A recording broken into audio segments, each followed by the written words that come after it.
আলহামদুলিল্লাহ, সকলে বলে আলহামদুলিল্লাহ। সমস্ত প্রশংসা, প্রশস্তি, মহিমা, গৌরব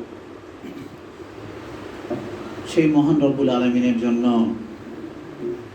যিনি এত মাখলুকাত সৃষ্টি করেছেন, তার মধ্যে আমাদেরকে শ্রেষ্ঠত্ব দিয়েছেন, বলেন সুবহানাল্লাহ। এবং আমরা নিজেদের উপলব্ধিতে আল্লাহ পাকের প্রশংসা করলে আল্লাহ তাদের প্রশংসা আসমানে করেন। দেখুন, দুনিয়া হচ্ছে আখিরাতের ক্ষেত বা ব্যবসা বাণিজ্য স্থান। এই দুনিয়া যারা আবাদ করতে পারবে আল্লাহর নিয়মে, তারা হচ্ছে সফল মানুষ। আলহামদুলিল্লাহ, আজকের এই বৃষ্টির সময়ে, বৃষ্টির দিনে আমাদের মুমিন বা আমরা কেউ বিশ্বাস করি না যে এত মানুষ বা যে মানুষগুলো আসলে আসেন সবাই আসছে, আমি তো কারোর বাদ দেখতেছি না। আলহামদুলিল্লাহ, ইয়া সম্পূর্ণ আল্লাহ রাব্বুল আলামিনের অশেষ দয়া আপনাদের প্রতি, আমাদের প্রতি। আমাদেরকে আল্লাহ রাব্বুল আলামিন বৃষ্টি দিয়ে পরীক্ষা করলেন, কিন্তু আমাদের মাঝে যে তিনি যে ঈমান দিয়েছেন, যে শক্তি পাওয়ার দিয়েছেন, সেই পাওয়ারে আমরা বৃষ্টিকে উপেক্ষা করে এখানে আসতে পেরেছি, বলেন সুবহানাল্লাহ। আল্লাহ রাব্বুল আলামিন আমাদেরকে দয়া করে হাসপাতালে রাখেন নাই, বিভিন্ন ফিতনায় রাখেন নাই, অথবা ছোটখাটো বাড়িতে পারিবারিক ফিতনা থাকলেও শয়তান আমাদেরকে ধরে রাখতে পারে নাই। যেহেতু লা হাওলা ওয়ালা কুওয়াতা ইল্লা বিল্লাহ, অর্থাৎ আল্লাহর শক্তির বাইরে, আল্লাহর ইচ্ছার বাইরে কেউ কিছুই করতে পারে না। সেই হিসেবে আমাদেরকে আল্লাহ রাব্বুল আলামিন শিক্ষা দিয়েছে যে তোমাদের সবসময় নেক কাজের শুরুতে আল্লাহ আমার প্রশংসা করতে হবে। যেমন দেখেন, সূরা ফাতিহা, প্রতিটি নামাজের প্রতি রাকাতে প্রথমেই আগে সূরা ফাতিহা পড়তে হয়, তাই না? সেখানে আমরা বলি আলহামদুলিল্লাহ রাব্বুল আলামিন, সমস্ত প্রশংসা এর আপনার। তার প্রশংসা করি। এইভাবে আমরা আস্তে আস্তে নামাজের মধ্যে নিমগ্ন হই। নামাজের মধ্যে আমরা সাহায্য চাই। যে সাহায্যটা নামাজের মধ্যে সবসময় চাই সেটা হলো ইয়াকা না'বুদু ওয়া ইয়াকা নাস্তাঈন। হে আল্লাহ, তুমি আমাদেরকে হেদায়েত করো, তা সরল সঠিক পথে রাখো। এটাই হেদায়েত।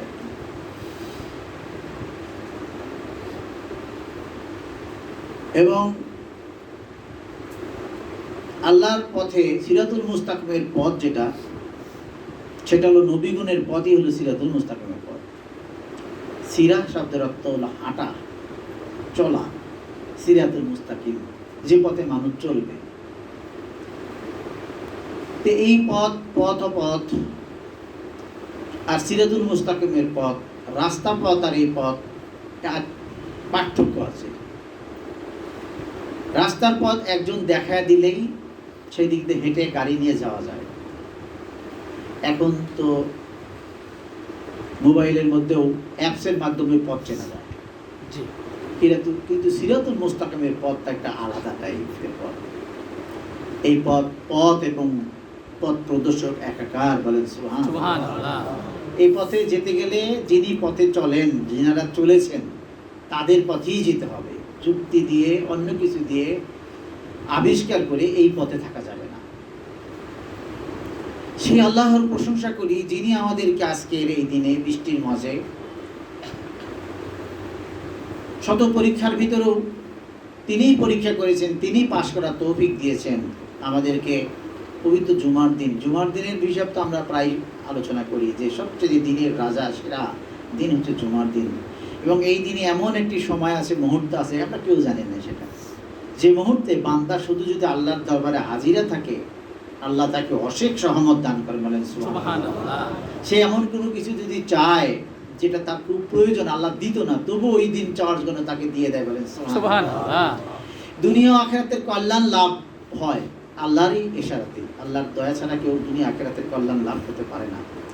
তো এমন একটা দিনে আমি সত্যি অতিরিক্ত কথা বলতেছি এই কারণে যে মানুষগুলোকে জানি যে তারা আসবে, কিন্তু আজকে আসবে না। তারাও চলে এসেছে, বলেন সুবহানাল্লাহ। সুবহানাল্লাহ। এই জন্য একটা আশিকিনের জামাত খুব ভালো লাগতেছে আমার।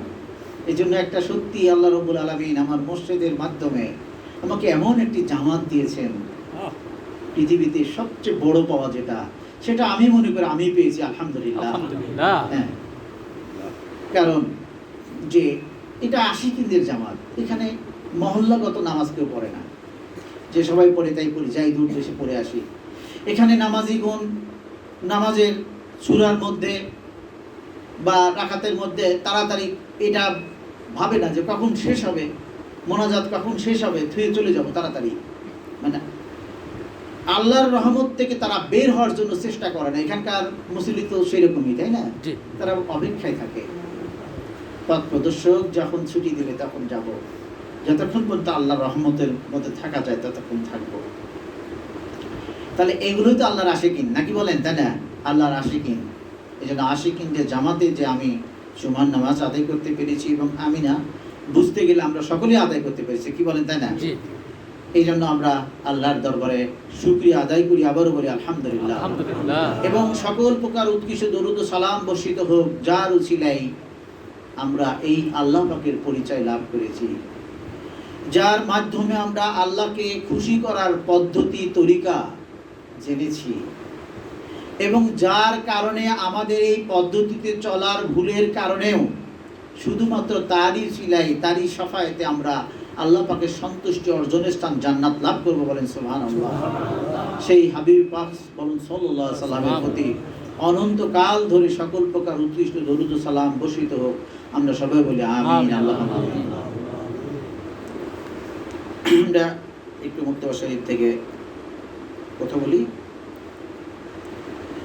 আমাদের মুক্তবা শরীফের যিনি মঙ্গলানুবাদ করছেন উনি অত্যন্ত বিজ্ঞ আলেম এবং আশিকে রসুল মুদাল বিসানি রহমতুল্লাহ আলাইহির অপরন্ত ভক্তি তার ছিল, এবং তাকে মুদাল বিসানি ভালোবেসেছেন। তিনি নিয়মিত মুক্তবা শরীফ পাঠ করতেন।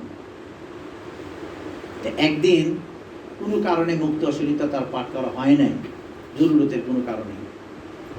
ওই রাত্রি মোজাল বিসানি, এতদিন কিন্তু কোনোদিন মোজাল সাহেবের স্বপ্ন দেখে নাই, ওই দিনই মোজাল বিসানি রহমতুল্লাহ স্বপ্ন দেখে বলতেছে মেরি মুক্তিবাদ নেই পড়তে, ওই তুমি তো আমার মুক্তবা শরীফ আজকে পড়লে না, বুঝছেন? তে অনেক আলেমুল বা তিনি নিজেও বা তার উস্তাদ তাকে বলছে যে আসলে সবই তো আল্লাহর ইচ্ছাতে হয়, তুমি তো আশেক মোজাল বিসানি, তুমি মুক্তবা শরীফ না পড়ে কখনো ঘুমাও না, মুক্ত শরীফ তুমি ঘোষণা করো, চিন্তা করো। এই যে এই মুক্তবা শরীফটা লিখছে 17 বছর লাগছে এই বাংলা অনুবাদ করতে। কত বছর? 17 বছর। এত চিন্তা চেতনা করে, এত ভাবে ভাষাগুলো হৃদয় থেকে একদম হুবহু এই মুক্তবা শরীফের যে বাংলা অনুবাদটা মনে করেন যে ঠিক মোজাল বিসানির কথাটাই আমরা পড়ে শুনতেছি, বলেন সুবহানাল্লাহ। তো তাকে বলছে যে অন্ধরা তার পীর মুর্শিদ বলছে যে আসলে তুমি যে আসে মোজাল বিসানি রহমতুল্লাহ তোমাকে দেখা দিবে, তা আল্লাহ তো একটা উজিলেই দেখা দিবে, তুমি তো ইচ্ছাকৃতভাবে আল্লাহ ওই দিন তোমাকে ভুল করাইছে, আর ভুল করে একই সাথে দুই কাজ করছে। মোজাল বিসানিরকে তুমি স্বয়ং দেখলে এবং তার কাছ থেকে অনুমতি পেলে যে তোমার পড়াটা সহি এবং সুন্দর, বলেন সুবহানাল্লাহ। এই জন্য গতানুগতিক মানুষের কথার সাথে আমাদের মিলবে না। আমরা মিলবে না মানে কি, তারা বুঝবে না, তাই বুঝায় দিলে যদি বুঝের চিন্তায় আসে তাহলে বুঝতে বাধ্য। তো উনি একটা কবিতা লিখছে মুক্তবা শরীফের মধ্যে শুরুতেই, যে মুক্তবাদ দিল যারে পথ পরিচয়, অনন্ত আনন্দ ধাম পাবে সে নিশ্চয়, বলেন সুবহানাল্লাহ। মুক্তবাদ দিল যারে পথ পরিচয়, অনন্ত আনন্দ ধাম মানে কি জান্নাত, অনন্ত, তাই না? আনন্দ, যেখানে সুখের জায়গা, স্থায়ী জায়গা, পাবে সে নিশ্চয়, বলেন আমিন, আমিন। এই মুক্তবা শরীফ মাহফিল আমরা প্রতি মাসেই আমরা করার সুযোগ পাই। আল্লাহ রাব্বুল আলামিন আমার মহান মুর্শিদের মাধ্যমে আমাদেরকে এই সিলসিলার সাথে যুক্ত করেছে। এই মুক্তবা শরীফ থেকে আসলে মুক্তবা শরীফ বোঝা না বোঝা বড় কথা না, মুক্তবা শরীফ নিয়ে আমরা বসে থাকি, আমাদের পীর মুর্শিদের সোহবতে থাকি।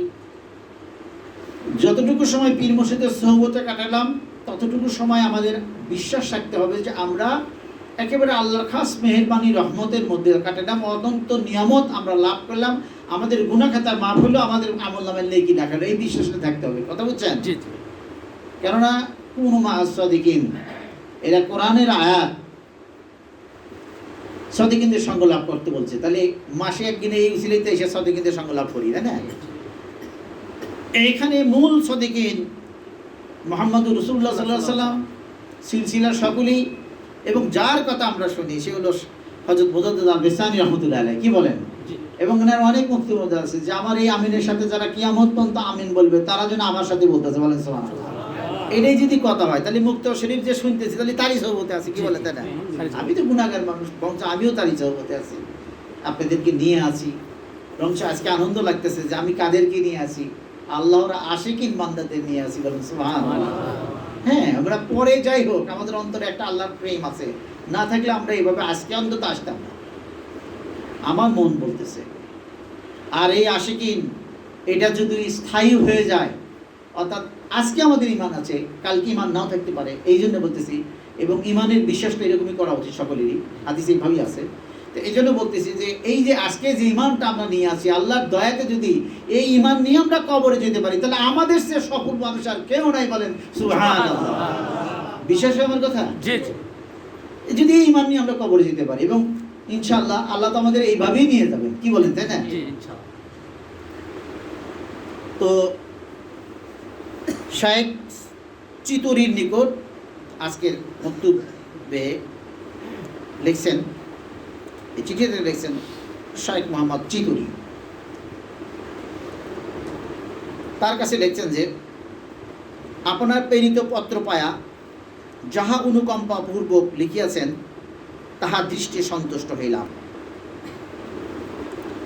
আপনি নকশবন্দিয়া তরিকার উপরে সুদূরে আছেন তাহা জানিতে পারি আল্লাহ তাআলার শুকর গুজারি করিতেছি। আলহামদুলিল্লাহ ওয়া সুবহানাল্লাহু তাআলা আলা জালিক। মুতাব্বিস এই কথা বলতে আমরা সবাই বলি আলহামদুলিল্লাহ। বিষয় হচ্ছে যে শেখ মোহাম্মদ চিতুরি তিনি তার পীর ভাই এবং সেও একজন শাইখ, কিন্তু সে তার কাছে লিখছে যে আমি এই তরিকার উপরে এইভাবে আছি, তার মানে আমি নকশবন্দিয়া তরিকার উপরে আছি, মানে আমি এই অবস্থায় আছি, তাতে কোন অবস্থায় আছি সেটা জানার জন্য মুতাব্বিস তখন লিখলেন যে হ্যাঁ আপনি সত্যি নকশবন্দিয়া তরিকার উপরে সুদূরে আছেন, বলেন সুবহানাল্লাহ। আপনি যে হাল লিখছেন, আপনি চিঠির মধ্যে যে ভাষা লিখছেন আমার কাছে যা যা বলছেন, যদি তাই তো এটা কাহিনী, তার মানে আপনি নকশবন্দিয়া তরিকার উপরে সুদূরে আছেন। যাহা জানিতে পারিয়া আমি আল্লাহ তাআলা শুকরগুজারি করতেছি। কারণ হলো এই নবীগণ যেমন ইয়া হাবলি উম্মতি ইয়া হাবলি উম্মতি বলতেন না, উম্মতের জন্য ফিকির করতেন, এবং সমস্ত মানুষগণই কিন্তু এখন রাসূলের উম্মত, হয় উম্মতের দাওয়াত না উম্মতে ইজাবা। কেউ দাওয়াত গ্রহণ করে নাই যারা, তারা হলো উম্মতের দাওয়াত, আর আমরা হলো ইজাবা, আমরা গ্রহণ করছি। কি বলে? জানেন আমরা উম্মত থেকে সবাই উম্মত। নবীর একটি চরিত্র যেটা যে তিনি চাইতেন আমি যে সুখে আছি, যেভাবে থাকি, সেই যেন সকলেই পায়, বলেন সুবহানাল্লাহ। তাহলে মানুষের সবচাইতে মূল জীবন হচ্ছে জান্নাত, অর্থাৎ মৃত্যুর পরে। সেটা জাহান্নাম হতে পারে, জান্নাত হতে পারে। মৃত্যুর পরই হলো মূল জীবন। খালাকাল মাউত ওয়াল হায়াত, মৃত্যুর পরেই হলো, দেখেন আগে বলছে মায়াত তারপরে হায়াত, তার মানে মৃত্যুর পরেই হলো প্রকৃত জন্ম হয়। আর এইগুলো হলো সফর। আমরা এখন কোথায় আছি? সফরের মধ্যে আছি। একবার ছিলাম আলেমে আরা, এরপরে পিতা মাতার মাধ্যমে একটা সফরে ছিলাম, মায়ের পেটের মধ্যে কিছুদিন ছিলাম, তাই না?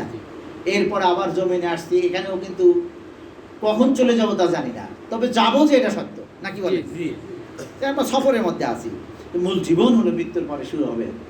তো নবীগণ সবসময় চাইতেন যে মূল জীবনে যেন কোনো মানুষ কষ্টে না থাকে, আল্লাহ পাকের কোনো বান্দা যেন কষ্টে না থাকে।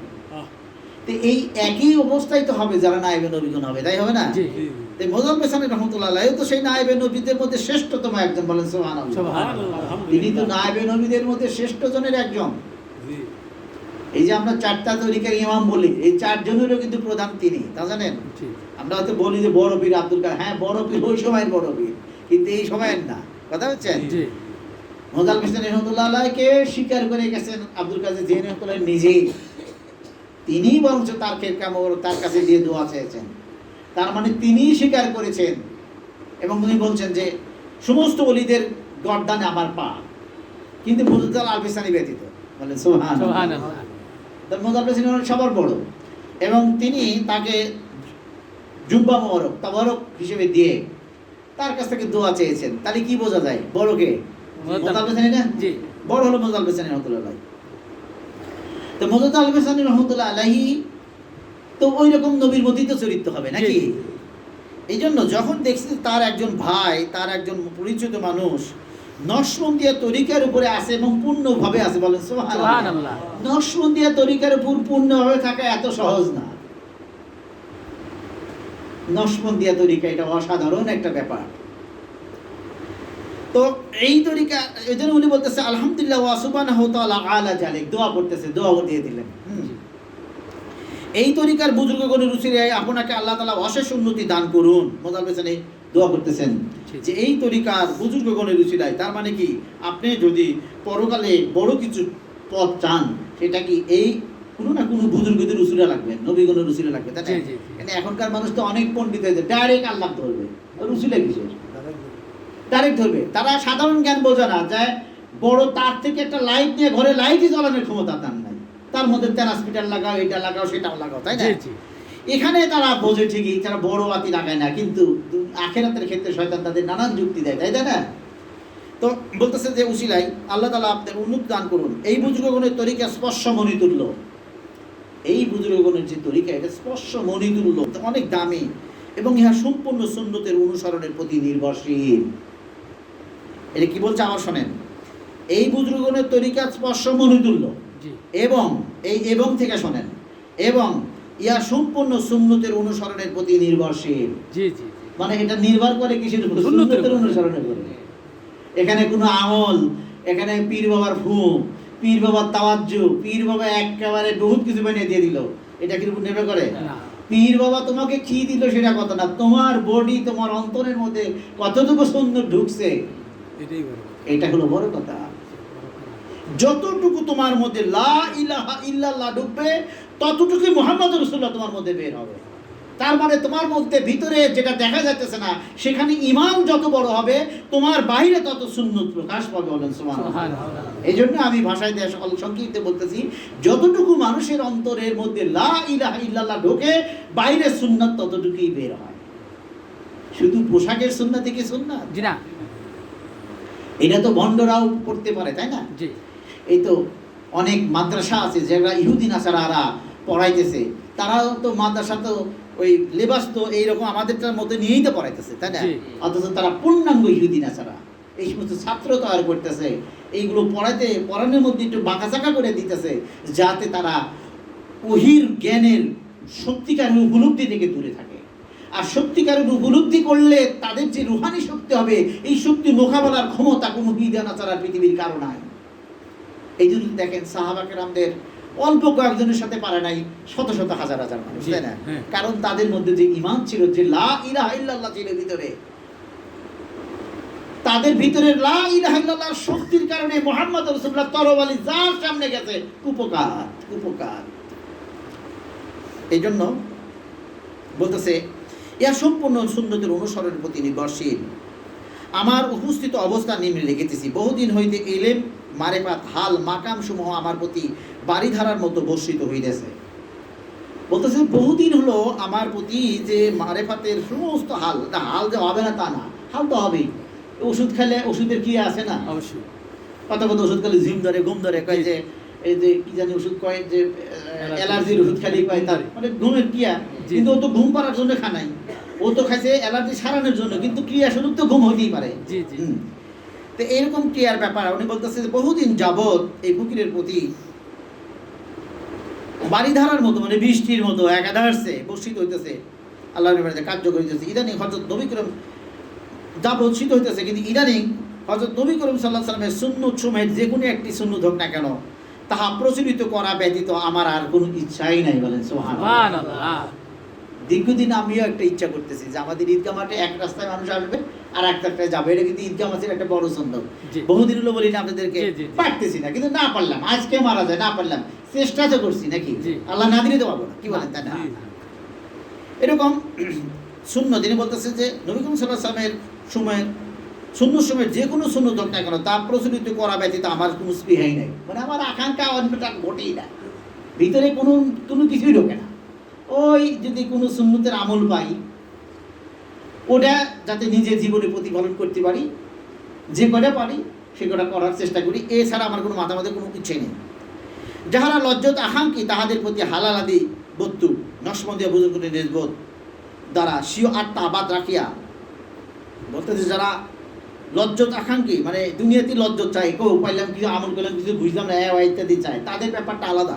হ্যাঁ, কিন্তু নসমন্দিয়া বুজুর্গের নিজবোধ দ্বারা, কিন্তু আপনার উচিত হলো যে নসমন্দিয়া তরিকতের নির্গত নিয়ম দ্বারা আত্মা আবাদ রাখিয়া, মানে আমরা যে আমলটা দিই তো সবই তো কলবি খালি খবি দিই, আমাদের আমল কি প্রকাশ আছে না, সবই খবি আবাদ রাখিয়া, মানে খবি দা আবাদ রাখিয়া বহি জগৎকে শরীয়ত এবং সুন্নতের অনুসরণ কর্তৃক অলঙ্কৃত সুসজ্জিত করিয়া রাখিবেন, ইহাই কার্য, ইহা ছাড়া সমস্তই অনর্থ। মোল্লা কি বলছেন? সমস্ত আর যা করবেন সুন্নত ব্যতীত যা করবেন সবই কি অনর্থ। আমরা কত সুর দিয়ে বলি, শুনতে ভালো লাগে, অতীব গরিব হালে সারা জীবন কাটাইলে সারে জাহান মাতাইলে মুহাম্মদ ইয়া রাসূলুল্লাহ, শুনতে বলতে ভালো শোনা যায় জি, কিন্তু আমরা দরিদ্রটাকে পৃথিবীতে যত ভয় করি আল্লাহকে কি তত ভয় করি? জি না, আমরা দরিদ্রকে ভয় করবো কেন? দরিদ্র আসলে আসবে, না আসলে না আসবে, আমরা চেষ্টা করবো উত্তরণের জন্য, ভালো খাওয়ার জন্য, ভালো পড়ার জন্য, ভালো পোশাক পরার জন্য, কিন্তু যদি দরিদ্র আসে আলহামদুলিল্লাহ, এইটা হলো সুন্নাহ। মানে পোশাকের সুন্নাহ তো সহজ, কিন্তু এই যে সুন্নাহটা বললাম এটা আমল করা কি সকলের জন্য সম্ভব? এটা আমল করা সম্ভব শুধুমাত্র এই নকশবন্দি তরিকার যারা আমল করবে, যারা জিকির করবে। কারণ জিকির করলে জিকিরের যে হাল হবে, যেখানে নফস এবং শয়তান পরাজয় হবে, তখন তাকে চিন্তিত করতে পারবে না। অন্য একটা মুক্তিত্বের মধ্যে আছে যে এই তরিকার কত কত ফকিরগণ আছে, তারা যদি প্রচণ্ড অভাবের মধ্যেও নিশ্চিত বুঝতে পারে যে 1000 বছর এখনো তারা হায়াত আছে, তবু সে বিচলিত হবে না। কার কথা? মজুদ্দার রহমতুল্লাহের কথা। তাহলে দেখেন, তাওয়াক্কুল যখন পয়দা হবে, আল্লাহর সাথে প্রেম যখন পয়দা হবে, মানুষের যেটা টার্গেট সেটা যদি পায়, তখন তার কিছু দাওয়া থাকে না, তাই না? তো এই যেটা টার্গেট সেটা হলো ওমা খালাকতুল জিন্না ওয়াল ইনসা ইল্লা লিয়াবুদুন। সেটা হলো যে আল্লাহ মানুষকে সৃষ্টি করেছে তার দাসত্ব করার জন্য। যখন আমরা দেখতেছি এই পৃথিবীতে দাসত্ব ঠিক মতোই করতে পারতেছি, তাহলে আর অন্য কিছুর জন্য পেরেশানের প্রয়োজন আছে? জি না। এই জন্য মোদাল ফিসকে যখন জেলে আটকানো হয়েছিল, ও জেল থেকেও মুক্তি চায় নাই, ও খালি চায় নাই তাই না, বরঞ্চ মুক্তির মধ্যে তার ছেলেদেরকে মুরিদদেরকেও আবার বলে দিচ্ছে যে তোমরা আমার জেল থেকে মুক্তিও কামনা করো না,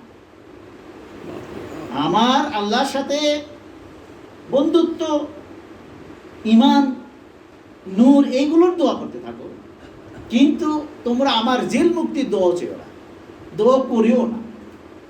কারণ আল্লাহ রাব্বুল আলামিনের যা ইচ্ছা হয় তাই হবে, আমি সেটার উপরই সন্তুষ্ট আছি।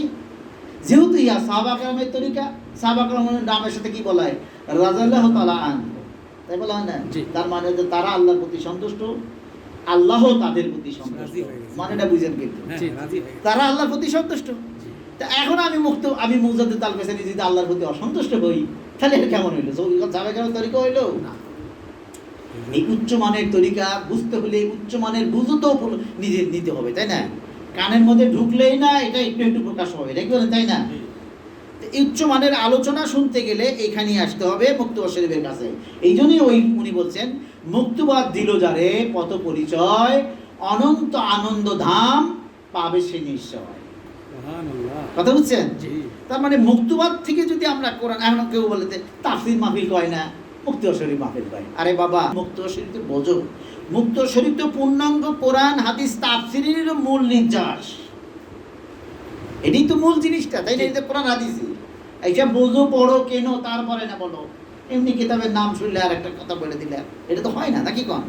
মুক্তবা শরীফটা সম্পূর্ণ কোরআন হাদিসের ব্যাখ্যা বা তাফসীর, বলেন সুবহানাল্লাহ। তার মানে তাফসীরের মাহফিলের বাপ তাফসীর হচ্ছে মুক্তবা শরীফ মাহফিল, কি বলেন? বিশেষ করে না করে আমি যে এতদিন কথা বলি কোরআন হাদিসের বাইরে কোনো কথা বলি না, তার মানে এখান থেকে বলি, মানে নীল মূলটা বলতে পারি। এই জন্য দেখেন আজকে আমরা খুতবার মধ্যে পড়ছিলাম শাহরুল উলুমুল মুহদাসাতুহা ওয়া কুল্লু বিদআতিন দালালা। আল্লাহ রাসূল সাল্লাল্লাহু আলাইহি সাল্লাম বলছিল যে ইসলামের নতুন কিছু আবিষ্কার করা বেদাত ও জঘন্য কাজ, এবং প্রত্যেকটি বেদাতি হলো গোমরাহি, তাই বলছেন আল্লাহ রাসূল। মোতালেব হোসেন রহমতুল্লাহ কি বলছেন এই তরিকার আর একটা মুক্তি ব্যাখ্যা দিতে অনেকগুলো মুক্তব জানতে হয়। তো এখন মোতালেব হোসেন রহমতুল্লাহ বলছেন যে এই ফকির কোনো এই আমাদের আলেমগণ যেমন বেদাতে হাসানা বেদাতে সাইয়া দুইটা নাম দিছে, একটা বেদাত হলো ভালো বেদাত আর একটা বেদাত হলো খারাপ বেদাত। আলেমগণ বলতেছে আমরা কিন্তু ভালো বেদাত করি, আমরাও করি, এখনো করতেছে, আমরাও করি, তাই করি। কিন্তু আমাদের ওস্তাদ কি করছে সেটা শোনেন। আমাদের ওস্তাদ মোতালেব হোসেন বলতেছেন এই ফকির কোনো প্রকার বেদাতের মধ্যে নূর খুঁজে পায় না। দেখছেন, আমরা তো বেদাতে হাসানার মধ্যে মুখ পাই বলেই তো করি, আমরা করতেছি, আলেম ওলামারা জায়েজ দিছে আমরাও করতেছি, আমরাও করি, আমাদের মধ্যে আছে। কিন্তু মোতালেব হোসেন কি বলছেন, এই ফকির কোনো প্রকার বেদাতের মধ্যে কোনো রকমের নূর খুঁজে পায় না, সবই বস্তু। তার মানে রাসূলের কথার সাথে মিল আছে না নাই? আছে। রাসূলের কথার সাথে হুবহু মিলে গেল। রাসূলুল্লাহ বলছেন যে সমস্ত বেদাতি হলো গোমরাহি, তো মোতালেব হোসেনও কইতেছে সমস্ত বেদাতি গোমরাহি। আর আলেমগণ আমরা জ্ঞানের দ্বারা বুদ্ধির দ্বারা কিন্তু বের করে নিয়ে আসছি বেদাতে হাসানা বেদাতে সাইয়া। আমরাও কিন্তু তওবা করার সময় বলি যে আমি তওবা করে দিছি বেদাতে সাইয়া হইতে, আমি কিন্তু কথা বলি সাইয়ার কথা বলি, তার মানে যে হাসানার কথা কিন্তু বলি না। অর্থাৎ হাসানা আমরা করি, করে চলেছি, এই জামানায় আমরা হয়তো করতেছি, যারা না করে আসে তারা হয়তো আসে, কিন্তু আমি নাই, আমার কথা বলতেছি আমি নাই। কিন্তু আমি আমার পীরের প্রশংসা করতেছি, আমার মোর্শেদ আমরা যার তরিকা করি তার কথা বলতেছি। তিনি কি বলছেন? তিনি বলছেন এই ফকির কোনো প্রকার বেদাতের মধ্যে নূর খুঁজে পায় না। তাহলে কত বড় শানদার তরিকা নিয়ে আছেন, বসে আছেন, বুঝতে পারছেন? এই তরিকার নায়ে যদি থাকতে পারেন, শরীরে গোস্ত থাক বা না থাক, আমরা যাই দেখা যায়, দেখতে যা তুই ঘাওয়ালা পশালা মনে হোক, আশা করি এই তরিকার নায়ে যারা থাকবে তারা জান্নাতুল ফেরদৌস পাবে। বলেন সুবহানাল্লাহ। আশা করা যায় তো নাকি? এই জন্য পৃথিবীতে যে যাকে ভালোবাসে আখিরাতে সে তার সঙ্গে। আমরা যেহেতু মোতালেব হোসেনকে ভালোবাসি, জি, আমাদের পীর মুর্শিদদেরকে ভালোবাসি, তো তারা যেখানে যাবে আমরা কোথায় যাব? এই তো আল্লাহর ওয়াদা মোতাবেক তাই আমরা সেখানেই চলে যাব, তাই না? তো এই ভালোবাসা হৃদয়ের ব্যাপার, তাই না? হৃদয় দিয়ে ভালোবাসতে হবে। আর ভালোবাসার কিছু নমুনা আজকে প্রকাশ পেয়েছে আপনাদের মধ্যে। বলেন সুবহানাল্লাহ। এই বৃষ্টির মধ্যে সত্যি আমি অনেকেই আবিষ্কার করছি যে তারা অনেক আসে কিন্তু আসবে না। আজকে মুমিনকে জিজ্ঞাসা করছি যে আবু জারের বাপ কি মাস্টার সাহেবকে উনি আসছে, ভাই সেও আসছে, বললাম কও কি, তাহলে তো আমি রয়ে গেছে। আমি দেখলাম 4-5 জন হয়তো আসছে, এরকমই কিন্তু খেয়াল করে চলে আসছে। আমি তো এখন আমার ওই জায়গাটা উপরতলা চুপচাপ পড়ে থাকি, সময় অতিক্রম করি, চেষ্টা করি আল্লাহ সন্তুষ্টি মতো যেন সময়গুলো পার হয়। তো এই যে আপনাদেরকে আজকে আল্লাহর প্রশংসা স্বরূপ আপনাদেরকে একটু উৎসাহ দিচ্ছে নাকি, বলেন তাই না? তা আসলে আশেকগণ তো তারাই, আশেকের পরিচয় তো এইটাই, মাসুকের সন্তুষ্টির জন্য সে তো সমুদ্রেই ঝাঁপ দেবে, এটা তো স্বাভাবিক। তা আমরা হলাম আল্লাহর আশেক, আল্লাহ হলো আমাদের মাসুক, কি বলেন তাই না? আজকে খুতবাতে আমরা শুনছি কিন্তু একটা কথা যে জানা আবশ্যক যে সৌভাগ্যের কুঞ্জ হইল আল্লাহর হুকুম হাকাম সম্পর্কে সজাগ থাকা এবং সচেতন থাকা। তাই বলছিলাম না যে আলোচনা করে শোনা ছিল। আর ধোকায় পতিত হয় এবং উদাসীন হয় হলো দুর্ভাগ্যের মূল। তাহলে বলতেছে যে সৌভাগ্যের কুঞ্জ হলো আল্লাহর হুকুম হাকাম সম্পর্কে সজাগ থাকা। যারা শরীয়তের নিয়ম কানুনই জানে না, লা হাল্লা ইল্লা শরীয়তি, শরীয়তি হলো সকল সৌভাগ্যের চাবিকাঠি, সকল কিছু। তো এই হুকুম হাকাম সম্পর্কে যারা জানে না, যারা জানে তারা হলো সৌভাগ্যের পুঞ্জির মধ্যে আছে, বলেন সুবহানাল্লাহ। আর যারা জানে না তারা হলো কি ধোকায় পতিত হওয়া, উদাসীন, তারাই হলো দুর্ভাগ্যশীল এর মূল। তারা দুর্ভাগ্য, যারা জানে না। যে সমস্ত খানকাতে শরীয়তের চর্চা হয় না, শরীয়তের আলোচনা হয় না, রাসূলের কথা হয় না, নামাজের কথা হয় না, এরা কি দুর্ভাগ্য নাকি? আপনারাই বলেন, কি দুর্ভাগ্য নাকি? একটু জোরে সরে বলেন তো, এরা কি দুর্ভাগ্য? আল্লাহ আমাদের সেখান থেকে হেফাজত করুন, বলেন আমিন। এবং এই খুতবাতে, আজকের খুতবার আমি কিছু অংশ চয়েস করেছি যে আজকের খুতবাতে আরো বলা হয়েছে, সুতরাং তাহারাই জ্ঞানী যাহাদের হৃদয় হেদায়েতের পথ অনুসরণের জন্য উন্মুক্ত। সুবহানাল্লাহ। এই যে আপনাদের হৃদয়, আপনারা না, আপনাদের হৃদয়, আপনাদের মতো আরো কত সুন্দর সুন্দর মানুষ আছে, তারা আসতে পারে না। আপনাদের হৃদয় ছিল হেদায়েতের পথ অনুসরণের জন্য উন্মুক্ত, মানে এই যে সিরাম বলছি, সিরা মানে পথ চলা, অর্থাৎ এটা হলো সময় অতিক্রম করা। এই পথটা হাঁটা লাগে না, এক পথটা পাও, গাড়ি, প্লেন ইত্যাদিতে যাওয়া যায়। আর এক পথটা যেতে হয় কি হৃদয় দিয়া, সিরাতুল মুস্তাকিম। হৃদয়ও দেখা যায় না, দেখা যায় না। এখন এই যে হৃদয়গুলো নিয়ে বসে আছেন আল্লাহ পাকের দরবারে, এখন তো পথ চলতেছেন কিন্তু বসে থেকে আসলে কিন্তু এখন কোথায় আছেন? সিরাতুল মুস্তাকিমের পথে আছেন, বলেন সুবহানাল্লাহ। পথ যাচ্ছেন, ভালো পথের দিকে যাচ্ছেন। যতটুকু এগোবেন, মান আমিলা সালিহা ফালিনাফসি, কোরআনের সাথে যতটুকু যে গেল, যতটুকু আমল করলো, এটা সেই পাবে, তার জন্যই থাকবে, বলেন সুবহানাল্লাহ। আজকে গেলাম, কালকে আসতে পারলাম না, আজকেটা থাকলো নাকি? দেই বলেন থাকলো তো লস আছে কেন? বলেন আল্লাহু আকবার। এই জ্ঞানী কাদেরকে বলা হয়েছে? জ্ঞানী বলা হয়েছে তাদেরকে, জ্ঞানী বলা হয়েছে যাদের হৃদয়ে হেদায়েতের পথ অনুসরণের জন্য উন্মুক্ত। যেমন আজকে আপনারা, আমার সাথে আপনারাই আমি বলতে পারবো, আমাদের ঘর বাড়ি, আপনারা উন্মুক্ত ছিলেন আল্লাহ পাকের হেদায়েতের নূরের কাছে আসার জন্য। হ্যাঁ, পাখিরা নূর যেখানে পায়, অনেক পাখি আছেন আলোর দিকে ছোটে, মশা পাখি ইত্যাদি, ঠিক আপনারা কজ্জাবুম মিনাল্লাহিন নূর ওয়া কিতাবুম মুবিন। হেদায়েতের জন্য বলা হয়েছে কোরআনে, আমি প্রথমে হেদায়েতের জন্য এনেছি নূর, তারপরে বলছে ওয়া কিতাবুম মুবিন। কিতাব আগে আনছে কি? আনছে নূর। তা আপনারা কোন সন্ধানে, কিসের কারণে এখানে থাকেন? এটা কিন্তু নূরের জন্য, বলেন সুবহানাল্লাহ। এখানে হেদায়েতের নূর আছে নাকি, বলেন তাই না? এবং আপনাদের অন্তর উলুপুকার মতো ছুটে আসে সেখানে, ওই আলোর কাছে আসলে স্বস্তি পায়। নিজেদের আত্মাকে জিজ্ঞাসা করে দেখেন, এখানে আসার পরে স্বস্তি পান কি পান না? আলহামদুলিল্লাহ। তার মানে আপনারা হেদায়েতের পথে উন্মুক্ত মানুষ। হ্যাঁ, রাসূল সাল্লাল্লাহু আলাইহি ওয়াসাল্লাম আরো ফরমায়েছেন, যে ব্যক্তি, সেই ব্যক্তি জ্ঞানী।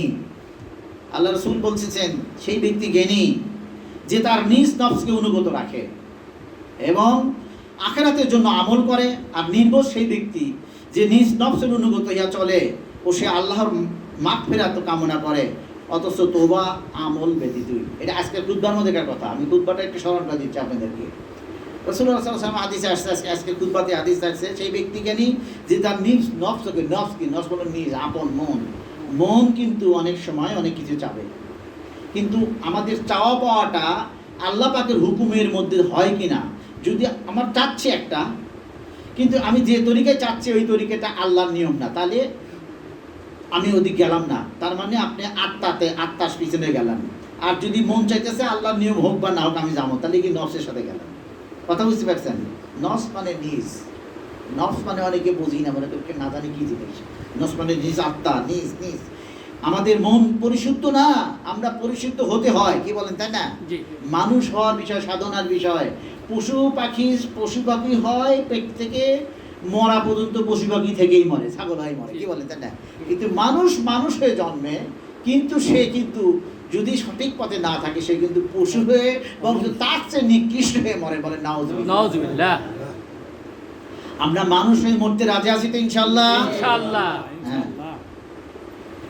অতএব নির্বোধ সেই ব্যক্তি যে নিজ নফস অনুগত চলে, আল্লাহর আবার চলে না শুধু, আওয়াফের বাইকে আল্লাহ দয়ালু মাফ করে দিবে, এটা একটা আর একটা গুনাহ। সে নিজের নফসের অনুগতভাবে চলে, কোরআন সুন্নাহর বাইরে চলে, এরপরেও সে মনে করে যে আল্লাহর মাগফিরাত ও রহমত কামনা করে, এবং তার কারণে সে তওবাও করে না। সে যেভাবে চলতেছে এর উপরে সে তওবাও করে না, সে কোনো আমলও করতে চায় না, অথচ সে আশা করে। এটা হলো বড় একটা গুনাহ, বলেন নাউজুবিল্লাহ। মা ফাতেমাকে একদিন রাসূলুল্লাহ সাল্লাল্লাহু আলাইহি ওয়াসাল্লাম বললেন, তুমি আল্লাহর কাছে অনুতপ্ত তওবা করো, তওবা করলে আল্লাহ খুশি হয়। আর রাসূল সাল্লাল্লাহু আলাইহি ওয়াসাল্লাম নিজেও তওবা করতে এবং আল্লাহর কাছে সবসময় ইহদিনা সিরাতুল মুস্তাকিম, সরল ও সঠিক পথ চাইছে। কি জন্য চাওয়া লাগে এটা? দেখেন প্রতি নামাজে এই দোয়া ছাড়া হয় না। কারণ হলো কি, শয়তান আমাদের সাথে লাগিয়ে আছে। আমরা যদি বারবার আল্লাহর কাছে চাই, তাহলে আমাদের আল্লাহ বিজয় দিবেন, যদি না চাই আল্লাহ বিজয় দিবেন না। দুনিয়াটা হলো চাওয়া, না চাইলেও আল্লাহ যা খুশি আপনাকে দিয়ে দিবেন, কিন্তু আখেরাতটা হলো চাওয়ার বিষয়। আমরা উল্টো হয়ে গেছি, আখেরাত চাইলে দুনিয়া চাই, তাই না? আমরা আল্লাহকে বিশ্বাস করি, নামাজ কালাম বিশ্বাস করি, দান খরচ করি, কিন্তু সেখান থেকে দেখা যায় দুনিয়া চাই, আখেরাত চাই না। আমরা কিন্তু এরকম বোকামি আছি। এবং আমরা শিখবই কার কাছ থেকে, যাদের কাছ থেকে শিখবো তারাও তো একই ধরনের বিভিন্ন ধরনের আমল করে। আমাকে হজে যে 11 সালে একজন ব্যক্তি শিখে দিতেছে, আপনি এইভাবে দোয়া করেন যাতে বারবার হজে আসতে পারে। হজে এসে আমার লাভটা, আমি মুগরি করে উঠলাম, আমার দিকে তাকায় আছে। ও হজ তো জীবনে একবার করেছে, আপনি আমাকে এই বুদ্ধি দিতেছেন, আপনি কবে আসছেন? এই বন্ধু 19 বার আসছি। আপনি করতে পারেন, আরও আসেন, আমিও দোয়া করবো না। আমাকে আল্লাহ যদি আবার আনে তো আমি এমনি আলো না, আসে না। আমি সত্যি কথা বলতেছি, এই দোয়া আমি করি নাই। একটু নবী পাক সাল্লাল্লাহু আলাইহি ওয়াসাল্লামের রওজার দিকে আসার সময় একটু কষ্ট হয়েছিল যে, হে রাসূল, আপনার এই রওজা কি আর কখনো দেখা হবে? এতটুকু আসতেছিল, এর বেশি কিছু ছিল না। আল্লাহ রাব্বুল আলামিন 2016 সালে আমার মুর্শিদের সাথে নিয়ে রাসূল সাল্লাল্লাহু আলাইহি ওয়াসাল্লাম সাক্ষাৎ করে আসেন। ওর জন্য কি আমার দোয়া করা লাগছে? আমাদের দোয়াতে একটা ইয়া ইলাহি মকসিদ মেরা তুহিরি যাইতে।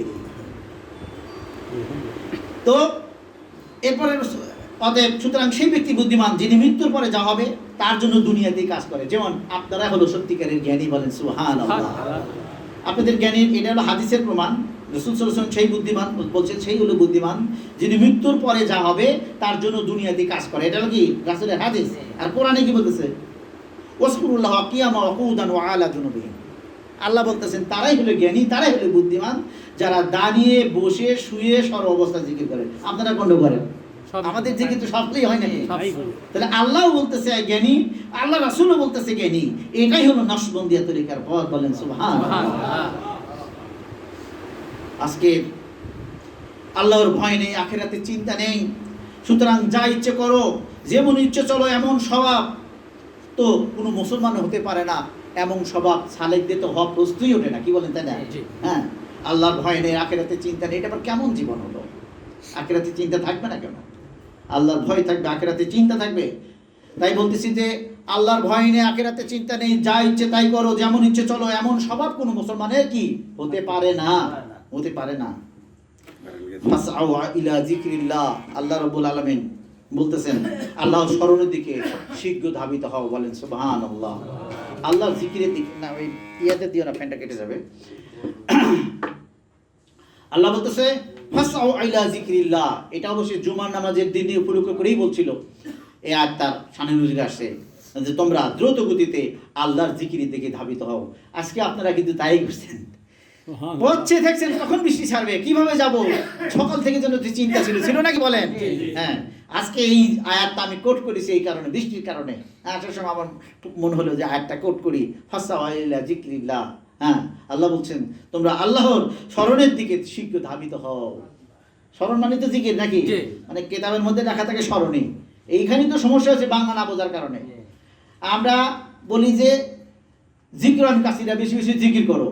এখন জিকির মানে যে স্মরণ, এটা না কয়া জিকির করো মনে জোরে জোরে হু হু করো, ইল্লিল্লাহ করো, এটা সেটা সেটা এরকম করে জিকির করি। কিন্তু জিকিরের মানে যে স্মরণ, এটা বাংলাটা বুঝি না। জিকিরই তো করতেছি, তাই না? হু খাজা এটা সেটা করতেছে, জিকির করতেছে। কিন্তু জিকির হলো স্মরণ, জিকরুল্লাহ হলো স্মরণ। স্মরণ বলতে কি বুঝাইছে? এমনি অন্য অন্য স্মরণ না। যেমন একটা কবিতা আছে, দাঁতখানি চাল, বসিরের ডাল, দুটি পাকা গেল দুটি পাইতে, এই যে একটা কবিতা আছে যে মনে রাখিস এই বাজার করে নিয়ে এসে, কিন্তু ওটা মুখে মুখে কবির দাও, তাও একদিন ভুলে গেছে। এটা কবিতা আছে একটা, কিন্তু ওই স্মরণ না।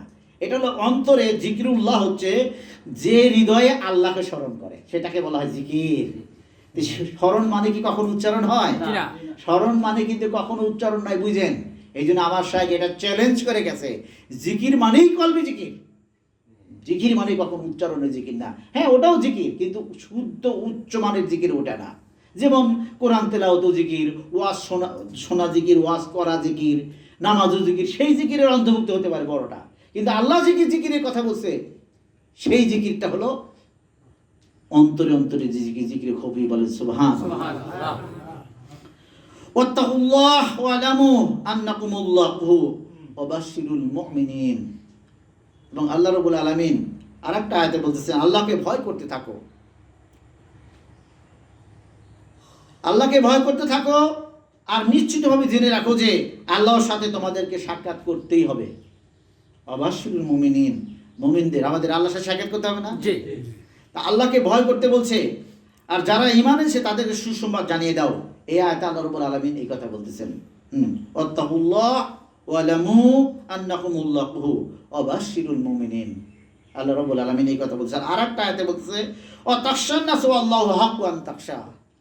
আর একটা আল্লাহ বলতেছে, দেখেন আল্লাহ আমাদের মনের খবর কিভাবে জানেন।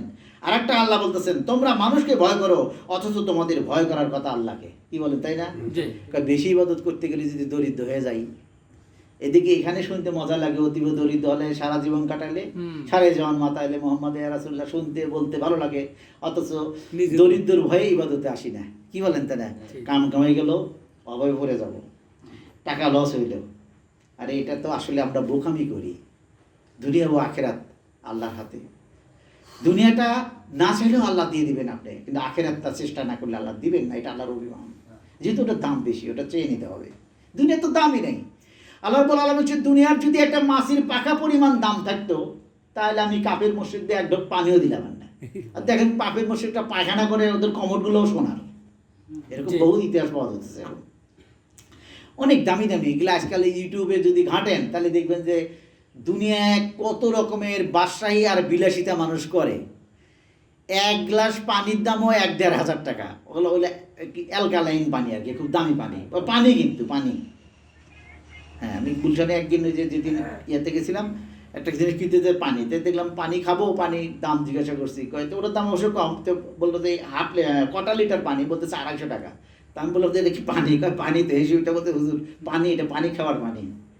দেখলাম যে এত দাম, এই আর কি দাম, ওই তো আর একটা ছোটো ১,০০০ টাকা লিটার, ওটা আরো দাম বেশি ওটার আরেকটা। তো এই পানীয় কত দামি পানীয় থাকতে পারে পৃথিবীতে, এইগুলা কিন্তু বড় লোকরা খায়, বাংলাদেশের মানুষরাই খায়, বিদেশেও খায়। তো কি বলতেছেন তারা কারা? যারা খায় দেখেন ওই কাফের মশাইরাই খায়, ওই ঘুষ ফুটফুস করে খায়, ওই বিধর্মীরাই খায়। কি বলেন, তাই না? হ্যাঁ, তাহলে বলতেছেন যে আমি যদি দুনিয়াকে মূল্যায়ন করতাম তাহলে এক ঢোক পানিও আমি কাফের মসজিদে দিতাম না। তাও কার মতো মূল্যায়ন করতাম? যদি মাছির পাখার পরিমাণ, মাছির পাখার আবার দাম আছে, যাতে কিছুই করা যায় না। মুরগির পাখা হলে তাও একটা ওর পালক নিয়ে কান খেজানো যায়। কি বলেন, তাই না? হাঁসের পালক দিয়ে বিভিন্ন কিছু করা যায়, কিন্তু মাছির পাখা দেখে কোনো কিছু করা যায়? কোনো কিছু করা যায় না। শব্দটা কি প্রয়োগ করছে দেখছেন? যে দুনিয়াকে যদি আমি মাছির পাখার পরিমাণও মূল্যায়ন করতাম তো কাফের মসজিদের এক ঢোক পানিও পান করাইতাম না।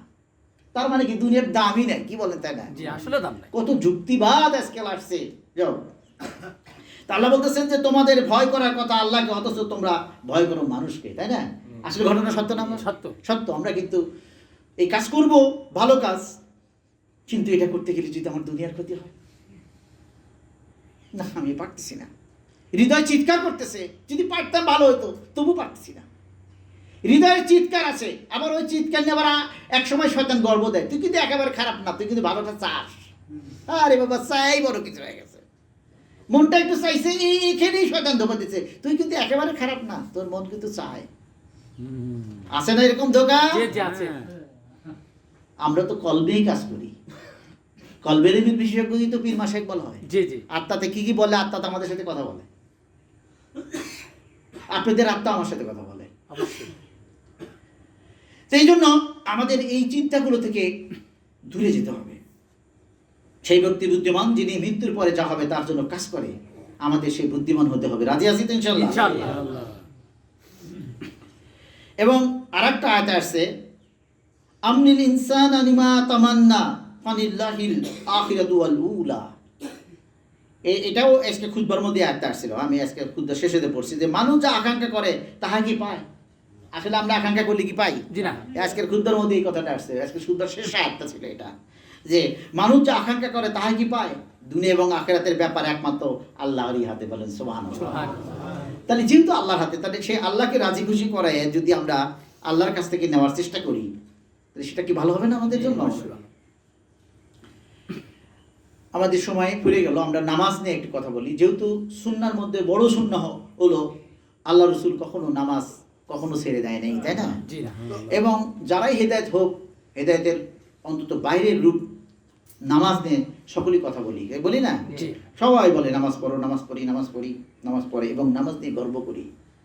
কিন্তু অপরাধ প্রবণতা, অপরাধ বোধ কিন্তু একটা বড় আমল। বলেন সুবহানাল্লাহ। অপরাধ বোধ থাকা দরকার। যা কয় না যে হাজিরা বান্দার গুনাহ মাফ, এবং অপরাধ বোধ সূরা তাওবা তাফসীরে মাজারিতে আসছে, সূরা বাকারার তাফসীরের মধ্যে আসছে যে গুনাহগাররা যদি, নেককাররা যদি নেকি করে কিন্তু নেকির দিকে তাকায় দেখে, আর গুনাহগার যদি গুনাহ হলেও যদি সে অনুতপ্ত হয়, বোঝে যে আমার গুনাহ, তবু আল্লাহ তাআলা ক্ষমা করতে পারে। বলেন সুবহানাল্লাহ। মুক্তশরীর শরীর মধ্যে আছে যে পাপ কাজ অনুতাপ শ্রেষ্ঠ নিবর, পুণ্য কার্যে হতে যদি করে অহংকার। কথা বলছেন? এই মুক্তশরীরের ব্যাখ্যা দিতে হবে। জি জি জি।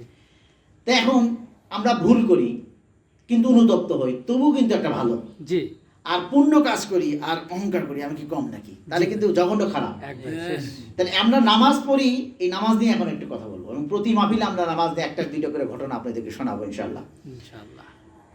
তো নামাজ পড়ি আমরা, আমাদের নামাজ কতটুকু হচ্ছে, নামাজে যে ভুল ত্রুটি আছে, এটা তো আমরা খেয়ালই করি না, করি নাকি? জি জি জি, খেয়াল করি না। শরীয়তের দিক যদি কই তাই তো আছে, এবং শরীয়তেরই মানে নামাজেরই হাল আর কি, দুই রকমের কথাই বলতে হবে। যেমন আজকে আমি আপনাদের দুই তিনটে কথা শোনাই একটু। হযরত আব্দুল্লাহ ইবনে জুবাইর রাদিয়াল্লাহু আনহু, তিনি কি সাহাবী না? জি সাহাবী। আর আমাদের এই তরিকার কি নাম? বিকল সাহাবা কেরামের তরিকা। আচ্ছা, আমাদের তরিকার নাম হওয়া লাগবে না, আমি তো এই জন্য একটি ব্যতিক্রম ভাষায় সামনে যাচ্ছি। আমাদের সংস্কারের যে কার্যক্রম আমি যা করব অনেকের কাছে বোধগম্য হবে না, আগামী দিনে আপনারা দেখতে পারবেন। অনেকে সমালোচনা করবেন, অনেকে পছন্দ করবেন।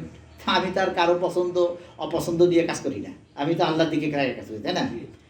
তো যেহেতু সাহাবায়ে কেরামের তরিকা মানে কি, সাহাবায়ে কেরামের তরিকা হলে আমাদেরটা না, আল্লাহ রাসূল নিজে বলছেন মা আনা আলী ওয়া সাহাবী, তোমরা আমি এবং আমার সাহাবীদের অনুসরণ করো। এটা কার জন্য? সমস্ত উম্মতে মুহাম্মাদের জন্য। তা আমাদেরকে বলা নাই, এই তরিকার সাথে সাথে কি আছে? যে কোনো মানুষ সাহাবীদের অনুসরণ করবে না, তারা পথভ্রষ্ট, তারা গুনাহগার। তারা যত বড় দরবারের পেরি হোক না কেন, যত বড় কারামতি দেখাক না কেন, যদি সাহাবীদের সাথে তাদের আমলের মিল না থাকে, তারা ভণ্ড ভণ্ড ভণ্ড। তাহলে দেখেন, নামাজের দিকে আসি। আমরা সবচেয়ে নামাজকে হাইলাইট করি বেশি সবাই, এবং সব দলের এক কথায় নামাজ পড়ে না, ঘ্যাঁ পড়ে, ঠিক আছে। আর সেও মনে করে আমি তো নামাজই পড়তেছি, খুব ঠিক আছে। কিন্তু আমরা কতটুকু ঠিক আছে এটা বোধটা দেওয়ার জন্য আপনাদেরকে আমি দুই তিনটা নকল যে ঘটনা আমি শোনাইতেছি, যে হাদিস থেকে, অথেন্টিক কিতাব থেকে, কোনো ফালতু কিতাব থেকে আমি কোনো কথা নোট করি না। হযরত আব্দুল্লাহ ইবনে জুবাইর রাদিয়াল্লাহু বলেন, তিনি যখন বাইতুল্লাহ শরীফে নামাজ পড়তেন, তখন হেরেম শরীফের কবুতরগুলো শুকনো গাছ মনে করে তার উপর বসে যেত। কিভাবে? তাহলে তার নামাজটা কেমন ছিল? তিনি আল্লাহ তাআলার ভয়ভীতি এবং তার বরত্ব মহত্বের কারণে শুকনো গাছের একেবারে অনুভূতিহীন ধীর স্থিরভাবে সেজদায় পড়ে থাকতেন। আর পাখিরা কবিতর, কাবা শরীফের কবিতা আছে, এখন আছে মিসফালা, ওখানে বহুত কবিতর আছে। কাবার পাশেই একটা জায়গার নাম হলো মিসফালা। এখন অতিরিক্ত লোকের কারণে ওরা কাবাতে যায় না কবিতরগুলো, কিন্তু ওই পাশেই একটা ইয়ে আছে মিসফালা, ওর বহুত কবিতর আছে, এখনও আছে। সেই কবিতরগুলোর বংশধরী আর কি, হয়তো এখনও আছে। হযরত আব্দুল্লাহ ইবনে জুবাইর রাদিয়াল্লাহু আনহু তার জীবনী লিখতে গিয়ে জীবনীকারক লিখেছেন, হাদিস থেকে লিখেছেন যে তিনি যখন নামাজ পড়তেন, আমরা দেখতাম যে তার উপর কবিতর বসে থাকতো, সে যদি মানে চুপচাপ বা আত্মীয়তা করতো বা এই যে রুকু করতো। আমরা তো অনেক সময়, এই যে আমার ছেলে বলে যে আব্বু রুকু করলে আমাদের মানে কষ্ট হয়, বলে আর কি, কিন্তু এইটুকু আমরা কষ্ট পাই। কিন্তু সাহাবীদের রুকুর কথা শুনলে তো আর একদিন শোনাই দিবে আস্তে আস্তে, তারা কত রুকু করছে এবং কত আয়াত দিয়ে তারা নামাজ পড়ছে। তাদের ফজর নামাজ ছিল 100 আয়াত 150 আয়াত পর্যন্ত। আর আমরা রমজান মাসে একটু বড় ভরি, তাই তো তবু আমরা পড়ি ইনশাআল্লাহ, বলেন ইনশাআল্লাহ। হ্যাঁ। তো যাই হোক, এরপরে আসেন হযরত ওয়াইস করনীর কথা। ওয়াইস করনী কি করতেন? উনি বলতেন সারা রাত শয়ন করতেন না। তিনি বলতেন ফেরেশতারা ইবাদত করতে করতে ক্লান্ত হয় না, অথচ আমরা আশরাফুল মাখলুকাত হয়ে ক্লান্ত হয়ে যাব আর আরামে ঘুমাবো। তা কি করে হয়? তাহলে দেখেন, সারা রাত্রি শুধু ঘুমানো চাইতে আমাদের যারা এই জুরিকের জাকের আছেন, শাকিরিন আছেন, সালিকিন আছেন, তারা যদি জাগনা পান আর সঙ্গে সঙ্গে যদি জিকির শুরু করে দিয়ে দেন, খুব একটা কষ্ট হবে না। তাহলে কিন্তু আমরা এই আওতায়ও বলবো না সারা রাত ঘুমাইলাম, কিছু সময় জেগে থেকে তো পুঁজিগিরি করলাম। কি বলেন তারা? নামাজ পড়তে পারি সেটা পরের কথা, ওটা বলবো না, যেটা নফল তো আলাদা ব্যাপার, কিন্তু জিকির তো করতে পারি। উনি বলছেন যে অয়েসকরণীর স্তর তো আমরা এর আগে জানছি, তাই না? কিন্তু অনেক বড় মানুষ। আবার আগামী মাহফিলে অয়েসকরণীর আর একটা জীবনের আর একটা অংশ থেকে শোনাবো আপনাদেরকে অন্য এক সময়। তিনি কত বড় মাপের মানুষ, অথচ তিনি বলতেছেন, তিনি নিজেকে তুলনা করছেন যে ফেরেশতারা তো আশরাফুল মাখলুকাত না, তারা তো আমাদের যে ছোট। ফেরেশতা মানুষের ছোট না? তো এই ছোটরাই যদি তারা ইবাদত করে, ক্লান্ত না হয়, তাহলে আমরা বড় হয় কি করে ক্লান্ত হয়ে যাই ইবাদত করতে করতে? দেখছেন কথা সাইজ। চিন্তা করতে হবে, চিন্তার জায়গাগুলো আমাদের বড় করতে হবে। শুনতে শুনতে তো বড় হবে ইনশাআল্লাহ, তাই না? বলেন ইনশাআল্লাহ। আমাদেরকেও যেন আল্লাহ তাআলা এমন করে দেয় যে আমরা ঘুমাবো কিন্তু আমাদের কল্প যেন না ঘুমায়। বলেন আমিন। এই তরিকার মানুষ কিন্তু তাই, এই তরিকার মানুষের ঘুমায় কিন্তু কল ঘুমায় না। অর্থাৎ আল্লাহ রাসূল নিজেই বলছেন, আমি ঘুমাই, আমার কল ঘুমায় না। তো আমাদের কল যদি জাগ্রত হয়ে যায়, কল তো ঘুমাবে না ইনশাআল্লাহ। কি বলেন ইনশাআল্লাহ? এই যদি মোদাল হোসেন রহমাতুল্লাহ বলছেন যে এই নকশবন্দি তরিকার উপরে আপনি আমল করতেছেন, শুনে মানে সে আলহামদুলিল্লাহ জালিক দোয়া পড়ছেন, তাই না? এই নকশবন্দি তরিকা এরকম আর কি। এরপরে হযরত দাউদ আলাইহিস সালামের ঘটনা শুনেন। হযরত দাউদ আলাইহিস সালামের উপর আল্লাহর পক্ষ থেকে ওহী হলো। দাউদ আলাইহিস সালামের উপরে আল্লাহর পক্ষ থেকে কি হলো? ওহী হলো। নবীদের উপর কি হয়? ওহী হয়। আর ওলিদের প্রতি কি হয়? ইলহাম হয়। হে দাউদ, ওই ব্যক্তির মৃত্যু যে আমার ভালোবাসা দাবি করে অথচ সারা রাত ঘুমায়। তাহলে আমরা মুখে কই ইয়া ইলাহি মকসুদ মেরা তহিরে যে তেরি মুস্কো রহমত মোহাম্মদ মারিফাত নসিবাত এখন, হে আল্লাহ আমাদের মকসুদ যদি তুমি তোমার সন্তুষ্টি, তোমার প্রেম কামনা করি। তাহলে আমাদের রাত্রে যদি জাগা পড়ি, অর্থাৎ টেনশনের কারণ আছে, ঘুমের ওষুধ খাওয়ার দরকার আছে, আমি তো বলি যে যারা জাগা পড়েন শুরু করে দেন থেকে ঘুমের ওষুধ কেনা লাগবে না, তাতে আপনার শরীরটাও ভালো থাকবো, পয়সাও অপচয় হবে না, ভবিষ্যতের জন্য ভালো হবে, আপনার ইহকাল পরকাল ভালো হবে, হবে না? অবশ্যই। হ্যাঁ, তাহলে দেখেন দাউদ আলাইহিস সালাম ওই ব্যক্তি মৃত্যু যে আমার ভালোবাসার দাবি করে অথচ সারা রাত শুধু ঘুমায়। তা আমাদের কি সারা রাত ওভাবে ঘুমানোর দরকার আছে? আর ঘুম না হলে এত টেনশনের প্রয়োজন আছে? ঘুমাবে না, শুরু করে দেন, সবকে খেয়াল করেন, রিয়াজত করতে থাকেন, দেখেন ঘুম কোত্থেকে আসে। আমি তো অনেকদিন আগে হরিপুর থাকতে এদিকার একটা রুগী গেছিল, কার থেকে কি শুনছে, আমার কাছে গেছে যে এক রাত পদের জড়া ধরে আমি একটা রুগী হয়ে গেছি, আপনার কাছে আগে বাতাতে পরে করতেছে, আমার কি সমস্যা হলো? ঘুম ধরে না।